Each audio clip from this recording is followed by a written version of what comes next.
All right, welcome everybody to Key Ministries Mental Health Webinar for this month. My name is Beth Golick, and I am delighted that we have Catherine Boyle, who is our Key Ministries Director of Mental Health Ministry with us today. This is a really great topic that can have a lot of impact for your church. And so Catherine is a perfect person to fill us in about it. So our topic today, the title is Key Tips for Making a Mental Health Testimony Video. So I think we'll start with the obvious question. Catherine, what is a mental health testimony video?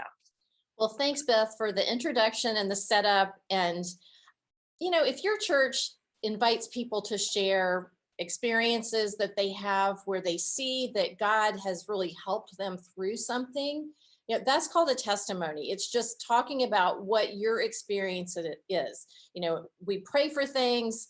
You should pray expecting that there's going to be an answer of some kind.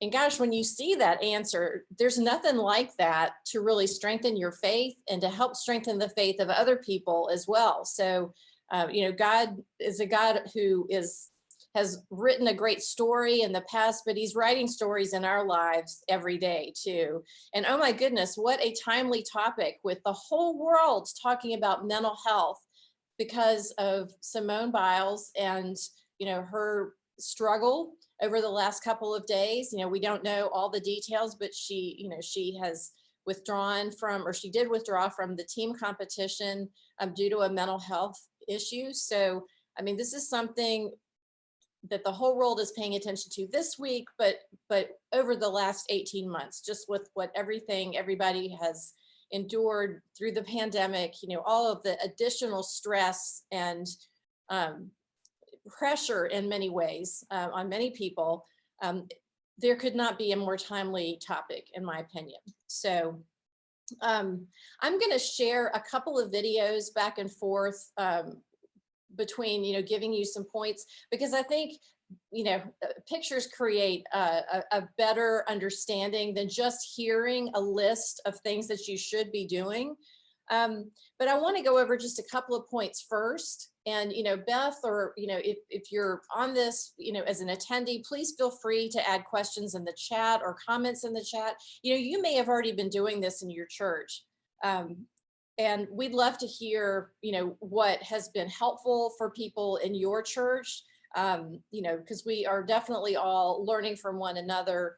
But I'd like to just share a few points that I think are important as you are thinking about how you're going to go about doing this. And then I'm going to share some snippets of videos that I think have been very well done. So, well, if you're thinking about, all right, you know, let's help our church get a better understanding of what mental illness is. Well, you know, who are you going to ask for that? Well, you know, first off, you've got to find somebody who is comfortable enough in their own skin, who's willing to say, yes, I have had this kind of experience. Now, you don't have to find somebody who has, you know, had a hospitalization, or, you know, somebody who has, you know, something that is, you know, has maybe been a serious mental illness. But certainly, you know, if people in your faith community are willing to talk about those kinds of experiences, that would be great. But you really just need to focus on finding somebody who is in recovery, you know, who has had time to really get comfortable with their experience and learn some things. Do you have a question? Yes, I do, Catherine. So can you give us an example of maybe some types of experiences or diagnoses that that you've seen that really have been impactful mental health testimony videos? Yes, I'm going to share two. Okay. But yes, I mean, so the first one is going to be a gentleman who's a friend of mine who has lived with bipolar disorder most of his adult life. He was not diagnosed for a long time, which is a common experience, which is another reason why testimony videos are very helpful, because people can recognize, hey, you know, maybe my struggle is something more than just, you know, I don't have enough faith, or, you know, my family isn't, you know, doing all that we need to do to be following God. These kinds of videos can not only strengthen faith, but they can help you see where you have an issue that maybe a mental health professional can help with. And then the second video I'm going to show is a gentleman who's had pretty crippling anxiety. You know, there are, there's a whole spectrum of mental health needs. And, you know, some things people can get past and they never have to deal with them again. But other people have mental health issues that, I mean, it's really no different than having something like diabetes, that you have to, you know, once you have it, you have to learn to live with it and manage it. That's definitely the case for my friend who has bipolar disorder. So, and both of these individuals have had the benefit of a little time to get help and to gain perspective on maybe what they've learned through their mental health experience and what can be helpful to others. So, you know, a person who was diagnosed with a mental health condition last month probably is not the best person to be asking for a testimony video. But, you know, somebody who had an experience a couple of years ago and is comfortable talking about it, that might be a good person. So, so that's an important point right there. A second point that's important is that the person that you're going to talk to, who's going to do your testimony video, should keep their comments factual and positive. Now, a lot of difficult things can come into play when you have particularly undiagnosed mental health conditions. And we're going to hear a little of that from the video in a minute. You may have broken relationships, very difficult things that go along with broken relationships, but you don't want to have a video that's about blaming and attacking other people. I mean, we can watch that on TV all day, every day, and in social media. That's not a testimony. A testimony is meant to give God glory. You know, the Shorter Westminster Catechism says, for our more Orthodox friends, that, you know, our chief goal in life as a Christ follower is to glorify God. So a testimony video is meant to glorify God in some way. And it's probably going to be a unique way versus what maybe your typical testimony stories are in your church. And then you want the person interviewed to be able to speak to what happened to them spiritually as a result of their illness and their recovery. So, I mean, again, it's not a testimony video if somebody doesn't have a deeper spiritual understanding to extract from it. You know, if the person hasn't had enough time to really think about that, and to wrestle with God through, you know, some of, you know, the hard questions that come with a mental health diagnosis, then, you know, they may not be ready. But when somebody can really step back and say, you know, God led me through this, and now I trust him more because he led me through this. And I see that, you know, that maybe he let me go through this because now my child has a mental health issue and I can better understand what their experience is and to give them confidence. Yes.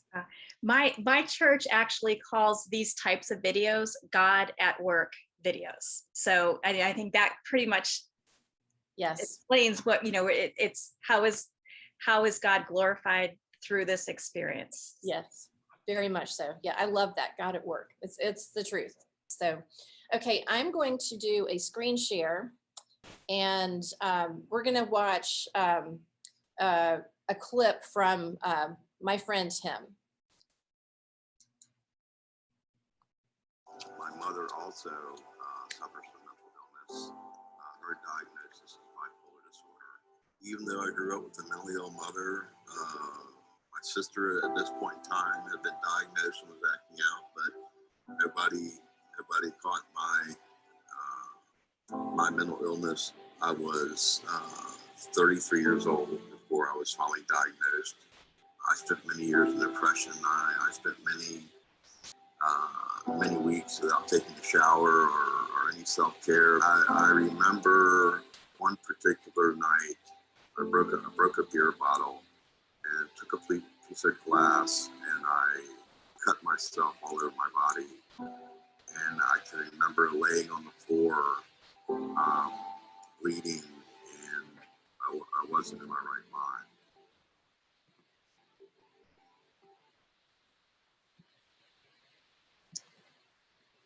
So that last graphic that came up, I mean, I think that's an important thing to realize. You know, it's not only people who are unchurched who have mental health needs.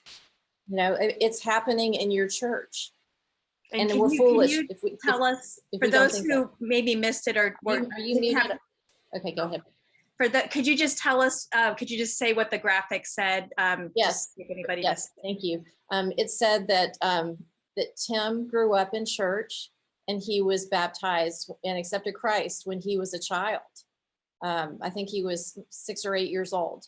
So, you know, it's mental health issues don't necessarily arise out of a lack of faith or a lack of relationship with Christ. In Tim's case, he very much has a chronic medical condition in his bipolar disorder. And it's a brain illness that reveals itself in his behavior, in his inability to think rationally at many times. So, you know, Tim really is a good example of the points that we've covered so far, because this was something he was looking back on that had happened many years earlier. He's in recovery. You know, he takes medication. He does a lot of things to protect his health.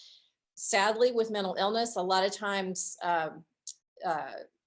medications can work for a time and then stop working. And Tim has gone through a lot of that himself. But he has learned to be positive and factual, pull out the spiritual truth from his experiences that he can share with others. You know, he has really been a great example of sharing experiences that he has had. So I'm not going to share the whole video. It's only about 5 minutes. I'm going to share another clip in a few minutes, but you want to keep this kind of thing fairly brief. This does not need to be a person's whole life story. They need to bring out a few points and keep it to 5 minutes or less, you know, maybe a little longer, but really, you know, 3 to 5 minutes is probably the longest it needs to be. There are lots of videos on the internet about mental illness, but, you know, again, they're not about glorifying God. They're not about, you know, they're not positive and factual. So just make sure, you know, even if you go looking for mental health videos online, that there's a vast difference between a testimony video about mental illness and just the average mental health video that's out there. Another point and a question that I am sure people are having, I mean, you can tell that the video I just showed was professionally edited. There was music in the background. There were graphics overlaid, you know, in between Tim and I talking. There were different images that were on the screen. We had a professional videographer who actually, a graphic designer who was on staff at my church at the time that we made this video, and she did a phenomenal job. But is that necessary? No, it's really not. I mean, there are free tools that Beth and I use all the time that are out there to help edit videos. And you know, really, it just takes somebody with maybe a little bit of experience using iMovie or some of the other things that are on your computer to kind of clean it up a little bit. And I think these days, in the last 18 months or so, I think all of us have become more familiar with how to create videos, how to capture testimonies. So I think this is something really we all can do, even if it's not, you know, as professional as the one that you just showed us. Yeah, exactly. Well, I'm going to show another video here in a second, but I just want to again reiterate, if you have a comment or a question, please feel free to put that in the chat. We are going to put this video on our Facebook page after the fact. So if you think of something later and you want to ask a question, just look for the video in our Facebook feed, or feel free to give me an email or Beth, either one. I'm Catherine with a C at keyministry.com or .org, sorry. And Beth is Beth at keyministry.org. Okay, so let's see this other video. This is, again, this is an excellent example of a person who has had a little time to reflect, but really has some powerful things to say about their experience and what God did in that experience.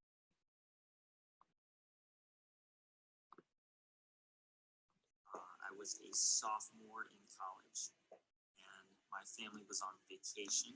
It felt like a crushing feeling in my chest, and like the sky was falling. And I kind of just ran. I didn't really know what was going on. I felt like I was dying. I was diagnosed pretty much right away and started on meds for anxiety. I was afraid of people. I was afraid of knives. I was afraid of stairs, things that don't sound rational at all. And I had a season of, I don't know how many months it was, 4 or 5 months, where I just wasn't eating solid food at all. It was kind of this cycle in my head where if I eat, I'm going to choke and I'm going to die. And if I don't eat, I'm going to starve to death. So either way, it's like this cycle, and it was the scariest time of my life. Just living in that darkness, and I was talking to my mom, and I said, they're telling me I have to be like, I have to live, I have to be on all these meds, I have to whatever for the rest of my life, and all that. Like, if this is my reality, I don't want to live. I don't want to do this anymore. And that was one of the turning points to where I'm like, I need to take my faith seriously.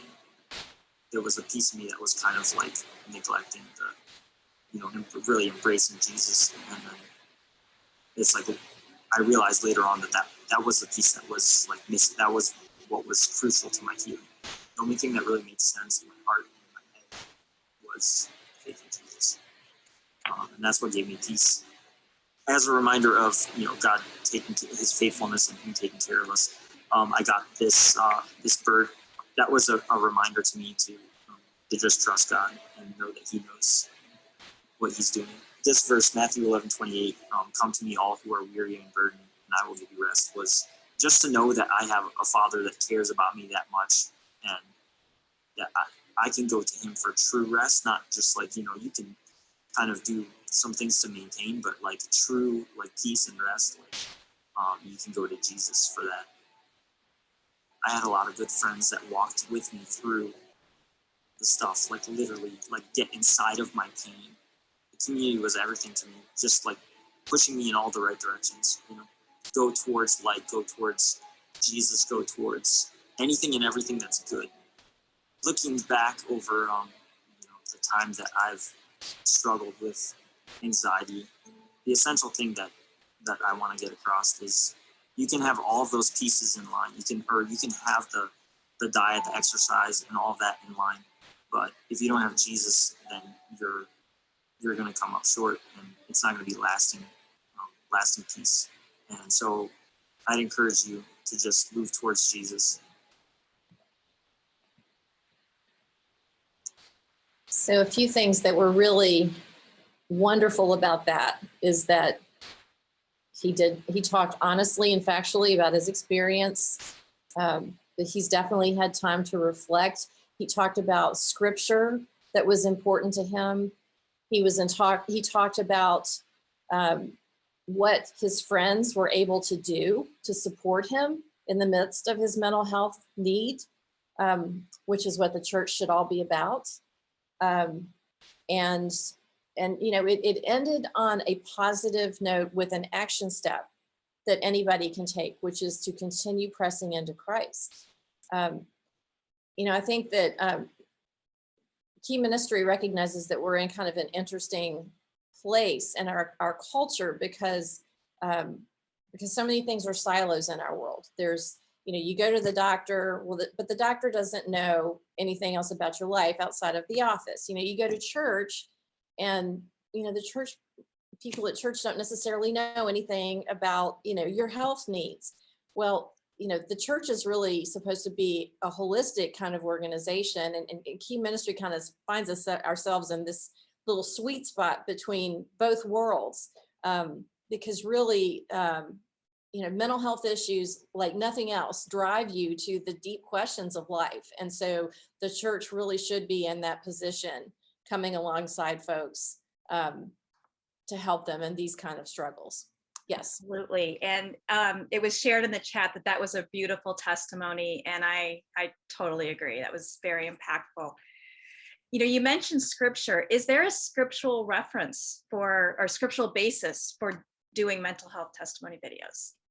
Well, Jesus himself gave one, so I think that's a pretty good reason. But I think so. seriously, I mean, Revelation 12:11 says that we overcome the things that are hard or impossible or whatever in our lives with the blood of the Lamb. So Jesus' sacrifice that, you know, we accept for ourselves, and the word of our testimony.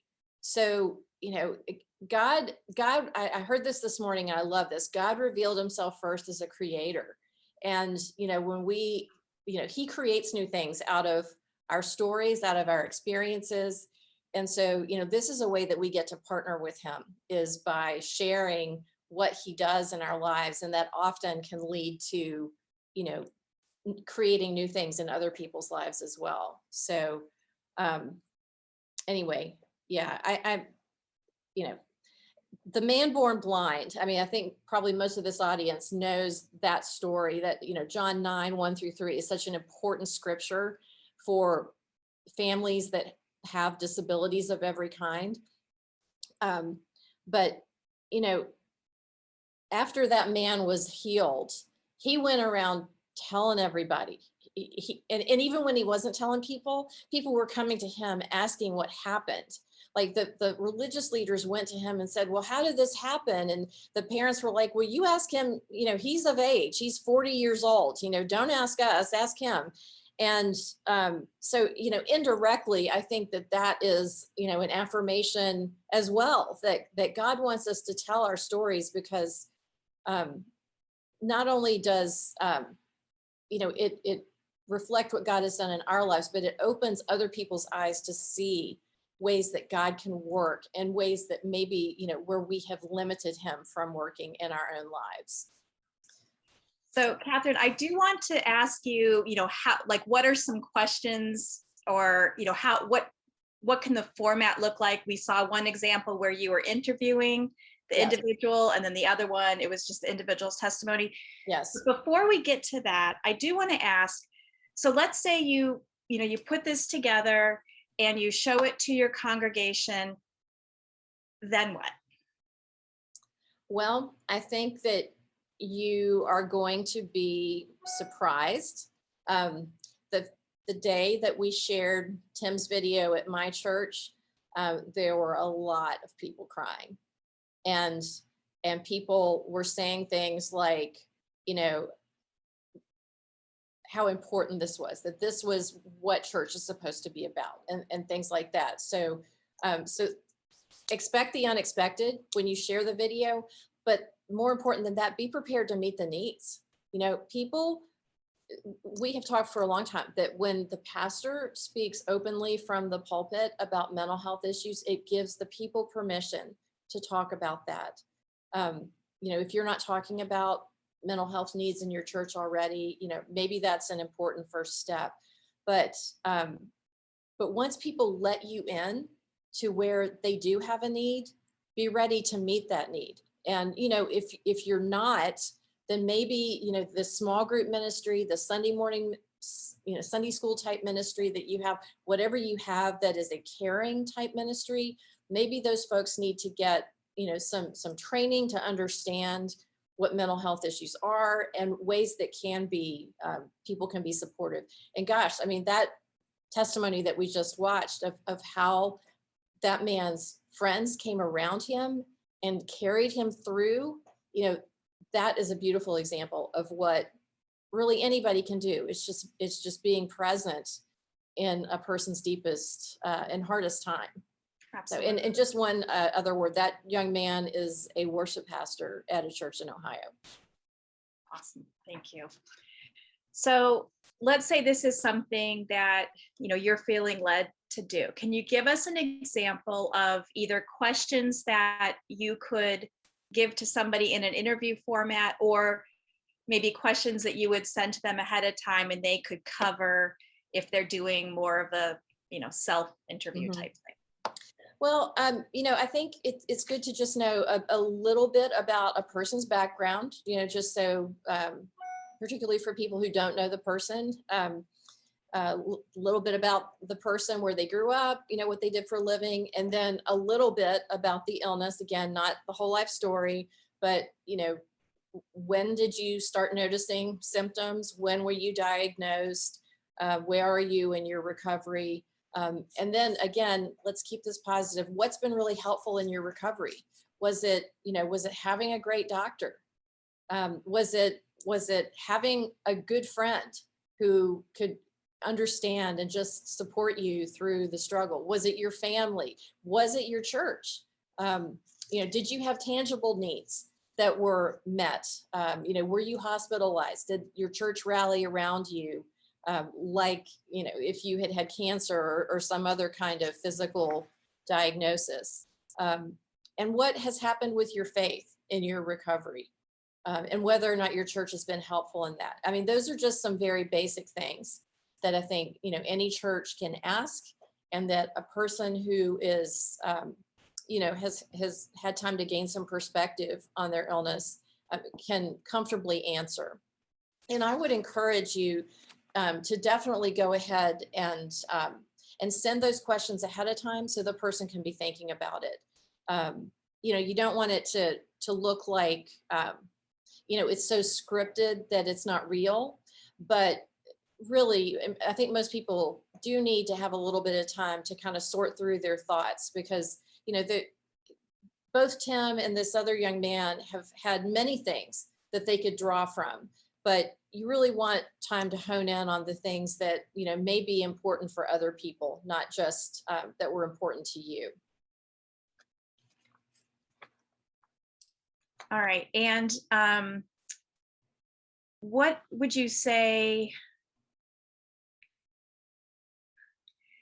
would you recommend that they talk about specifically what the church can do, like how the church has helped them? And I mean, is that, would you recommend that they do that they talk specifically about? Yes, I mean, particularly if they know that the church showed up, with meals for my family when I was in the hospital, or my small group became my lifeline, when I was, when I attempted suicide and I was, and I was recovering. So yeah, any of those kinds of things that were specifically helpful, particularly for a church that may not be talking about mental health in any way. Yes, give as many specifics as possible. I think that gives tangible. Yes. It makes it tangible for, maybe this is a new concept for some people, and yes. This gives some tangible examples. Richard is pointing out in the chat that having those preparatory questions in writing would be helpful, and I agree. I mean, that's yes, absolutely. Let's see. I was going to ask you, and I should have written down the question. It was just, hang on, give me 1 second. Okay. Yes. Okay. So Key Ministry has some resources to help churches think about doing these types of videos, these types of testimonial videos.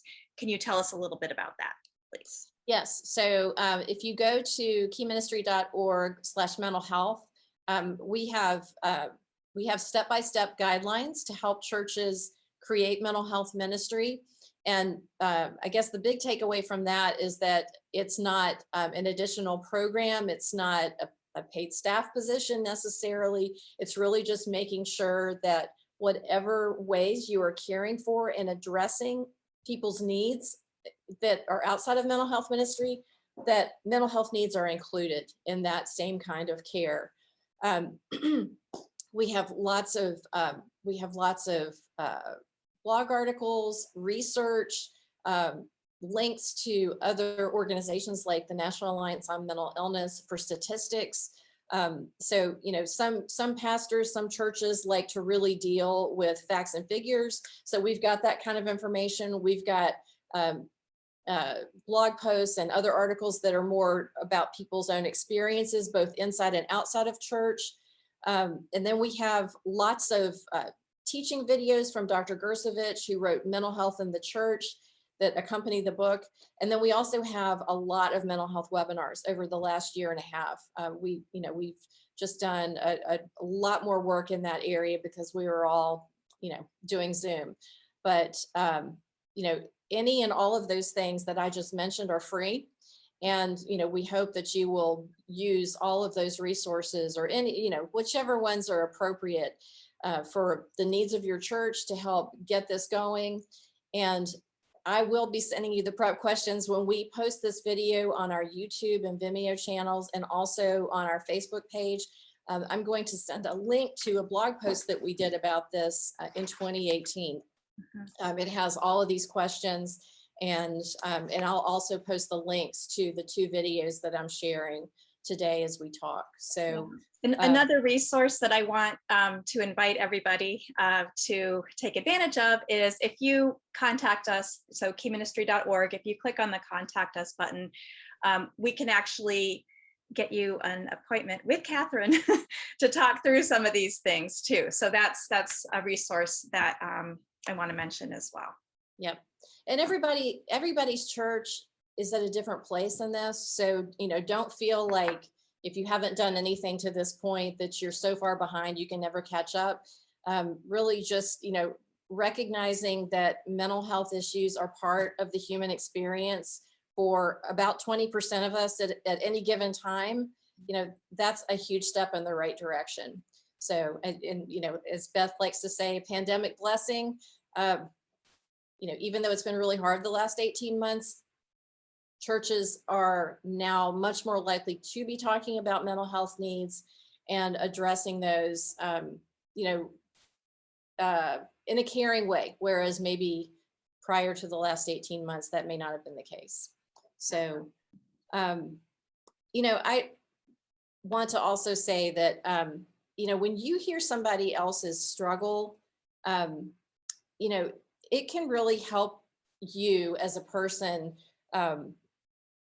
realize that God has been working in your life with your struggle that's similar.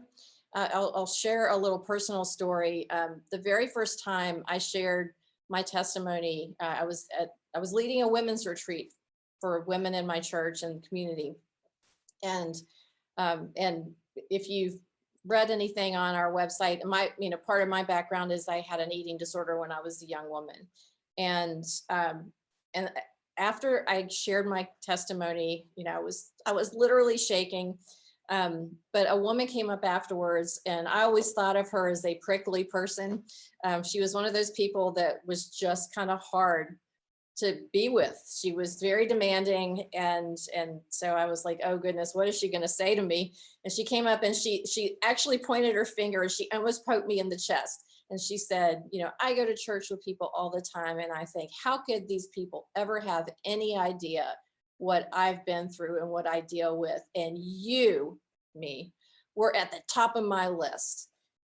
And I was like, I literally almost stepped backwards, but she said, but now I see that, we're the same, and that, you had the same stuff that I have. And so you just have no idea what God is going to do with sharing these kind of stories. And I know, after that woman's faith grew exponentially because she could see that God was at work in her life too. That is powerful. Wow. Yeah. Wow. It was really cool. So, all right, I'm going to share the rest of the Tim video that I want to share because it's really incredible what he has to say. So bear with me a second as I get that going. We had moved, my wife and I, and she left her job and we went up to Pennsylvania. She got pregnant. My wife said something's not right. So she went to the bathroom and had the baby stillborn. We had already picked out a name. He was fully developed, sucking his thumb. That was the trigger, that traumatic event. I knew enough because of my mother's mental illness and my sister's mental illness that I needed help. I found my way to Charter Westbrook. I walked in completely just non-existent anymore. And that's where I was first diagnosed with bipolar disorder.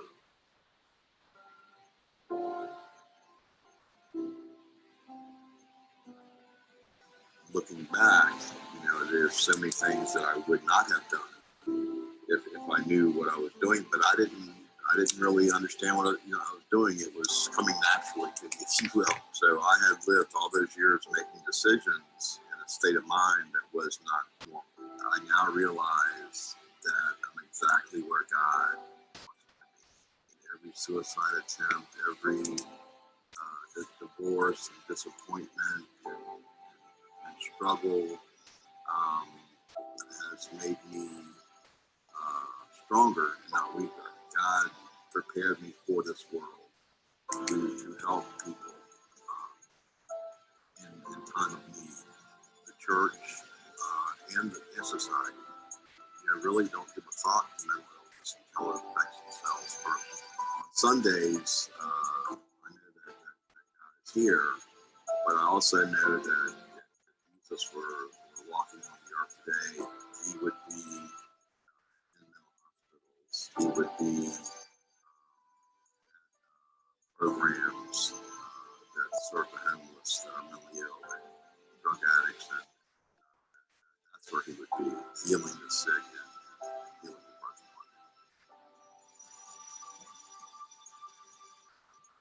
Hi, I'm Catherine Boyle. I am president and founder of Outside In Ministries, which is an organization. Sorry about that.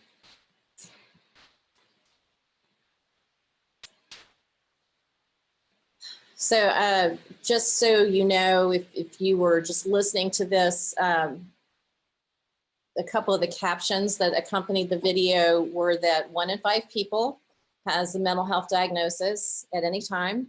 The median age of onset of bipolar disorder, which is what my friend Tim has, is 25 years old.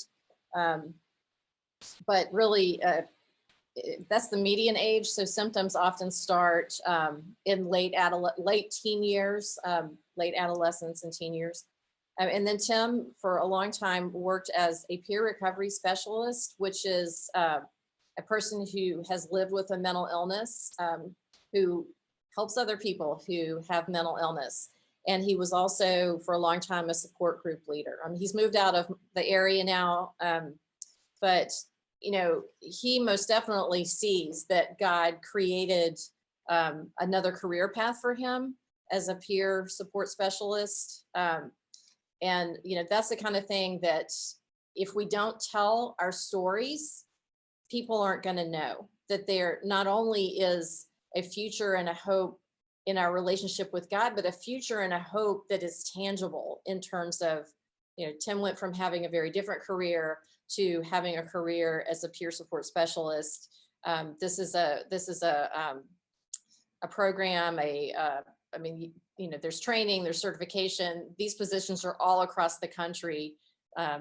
So, this is just Tim's story. This is just one example, but that's why we need to share our stories so that people can see that not only is there hope in eternity in relationship with Christ, but there's hope in the here and now too. All right, and this was incredible. Any last minute words of advice or encouragement that you'd like to give to us today? I just think that churches want to be helpful. They want to do something. And it's because it's a little intangible, or we think of it as being a little intangible, that people in churches don't step into mental illness, or they lean out instead of leaning in. I had a friend who, when her husband was diagnosed with bipolar disorder, she ran into a church friend at the grocery store, told her that news, and the person actually took a step back. Mental illness is not contagious. And, anybody, the past 18 months have shown that anybody can be anxious, can be depressed. You or I may never have bipolar disorder, but somebody we love probably will. And so, as churches are stepping out of their four walls through Zoom, through community outreach. This is an area where if you can set yourself up to be known as a place where people will be loved and understood, not sent away because of a mental health need, that is, as Tim said, that's where Jesus would be if he was walking the earth today. So I see how, I see a comment in the chat that said, don't discount your testimony on the mission field. This person traveled to Ukraine and was amazed at how God used it to connect with people. That's absolutely true. It's 1 in 5 people. That's worldwide. That's not just in the US. That's every ethnicity, every people group, every country, every tongue and tribe. So yes, disability ministry outside the four walls of the confines of the US is a huge opportunity for the church to show the love of Jesus in a way that is meaningful and deeply personal to many, many people. Absolutely. Absolutely. Well, thank you, Catherine, for teaching us about this very important topic. And I just encourage everybody to visit keyministry.org, either to delve into the resources that we have to do this at your own church, but also to get plugged into some of the things that we have coming up. So we do these webinars every month. We have other disability ministry roundtables and opportunities to connect with leaders from all over. So thank you, Catherine. Thank you, everybody, for being here today, and we will see you next time.